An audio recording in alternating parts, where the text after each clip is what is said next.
Today was a bittersweet day for training. My uncle passed away a couple days ago, and when it happened I was kind of in shock.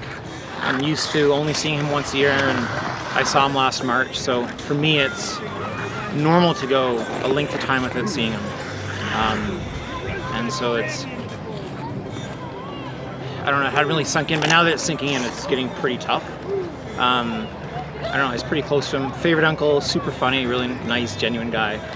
A lot of people describe him as a simple man, which is not a bad thing at all. But he was always there to support me. He always asked how things were going, and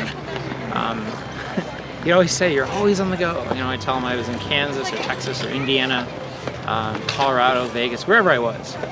And for him, like, he hadn't traveled much. He was saying, you know, he hadn't left Nova Scotia in a year, so.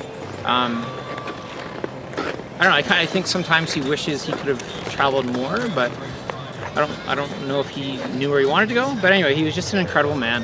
So today especially, and the records will be dedicated to the memory of my Uncle Steve. And really, like, it's anybody who's ever really supported me, ever just said that one thing, like, you can do it, we believe in you.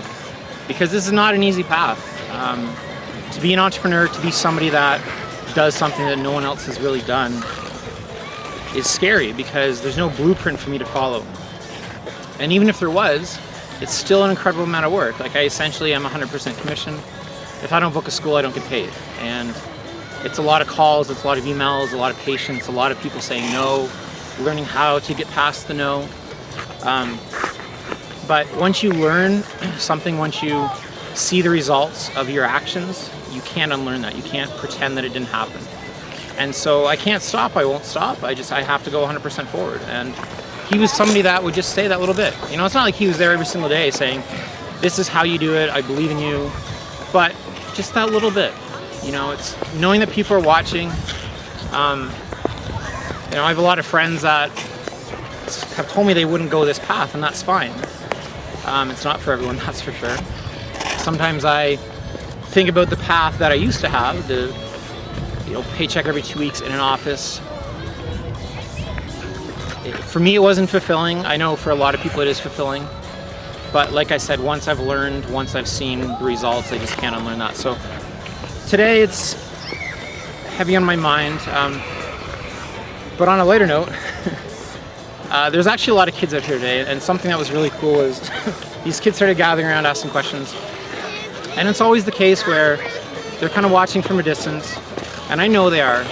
You know, there's a group of 6 of them that are just kind of standing there watching. And a lot of times if they don't make the first move, I know that I have to. So I went over to them. I only had one little Frisbee with me. I'll show you it actually. So it's basically this, about this size.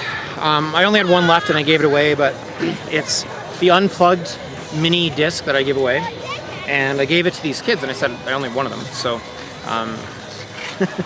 and he has it right there actually. Do you want to come on camera and show them? So this is the disc right here. You can just hold up. Yeah. So he got that disc, and in order to get more of them, so there was 6 of them, 5 of you guys? 5. They have to go to the website and you have to do the challenge, right? And you're gonna go a week without video games, right? Mm-hmm. Yeah, you're gonna go a week without video games. You can't see his face. He's down here, I promise. There he is. Oh! So I gave him the challenge, and hopefully they'll do it, right?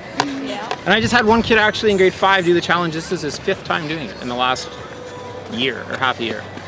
So you can keep doing it again. You don't have to just do it once. But do you remember the point of it? Remember what the challenge was? Yeah. Who remembers what the challenge was? No video games, no video games, no TV for at least a day. Yeah. So no video games, no Netflix, no television, and no movies for one day. But you can go on your phones, you can talk to your friends, you can go on YouTube. Or should YouTube count as movies? I don't know. What do you guys think? They are movies. They're just not long movies. Should I challenge you to go a day without YouTube? Can you do that? I don't know. It might be hard for them. Might be hard for you. For what? One day without YouTube? Think you could try that? Well, I don't really use YouTube. Because I know a lot of kids in school use YouTube, right? Your teachers use it for instructional, because there's some good instructional stuff. And Netflix has good documentaries. There's some good instructional videos. But just one day. That's all. Why do you think I give you the challenge? to prove to yourself that you can do one day without it. I get grounded for How do you get really good at something? have to try hard. Practice. Keep practicing. So what if you spend 4 hours a day watching videos? Can you practice soccer? Yeah. How? This is our group of boys here. How do they're you gonna take practice this soccer challenge. if you're playing video games? Games for 4 hours. So no video games, no Netflix, no movies, no television for one day, and then all of them will get one of these. So I gave this to these guys to hold on to. Perfect. But if all of them do it, everyone will. I love that idea. So unplugged.ca. Excellent. All right. How often are you here? Every day, except this weekend I'm not going to because it's gonna be like 10 degrees outside. So we'll be kayaking here. But no, I'm training for 3 Guinness World Records. Wow. So I hold them already, but I'm gonna try and break them. So I throw, skate and catch. Yeah. And it's the total time in the air, the total distance, and then a combination of the two. Really? My goodness. Wow. So it's- And what is the record now? So the time is 12 seconds. The distance is 82 meters. Yeah. So I want to go over 100 meters in over 13 seconds. Wow. Are you almost there? Close. I need better wind. So how do you actually gauge that? Like So how you much- figure out where the wind is. So usually the wind's over those trees. Yeah. Even though the wind on the ice sometimes feels like it's this way. So you just have to throw it really high and just kind of watch how the disc flies. If it drops out of the sky, then you have to change the angle. And then you don't want to go too far this way because it's usually like a U shape. So if I throw it this way, the disc might end up over on the path. So I have to try and gauge it so it doesn't land in the snowbank. The records are at Horlock Park during the Silver Skate Festival. And Horlock is like 3 times the size. So I won't have to worry about trees or snowbanks. Oh, wow. Yeah. And then there's 2 other girls actually attempting the women's records, which is cool. Oh. So they've been When does that practicing. occur? February 11th. Oh. So 2 weeks. And where is that? Edmonton. And it's high back. So anyway, those are the guys that are going to do the challenge. So it was really nice to be able to meet them and just have some conversations. Their mothers actually just came by, so we had a really good chat about it. Told them what I do, and they're going to talk to their principal, maybe get me into their school. So you just never know who you meet. Connections, really random, right? It's just the universe, I guess, talking and saying, Rob, you're on the right path, just get out there and do this. And then you meet these people, and like I said, there's no blueprint, so you just kind of got to do what makes sense, and if it works, every single time I'm out here, I meet somebody new. I give away a disc, have a conversation with a mother, talk to some kids. Yesterday I met Mike, or 2 days ago I met Mike, so things like that. But anyway, I hope you guys are having a great day.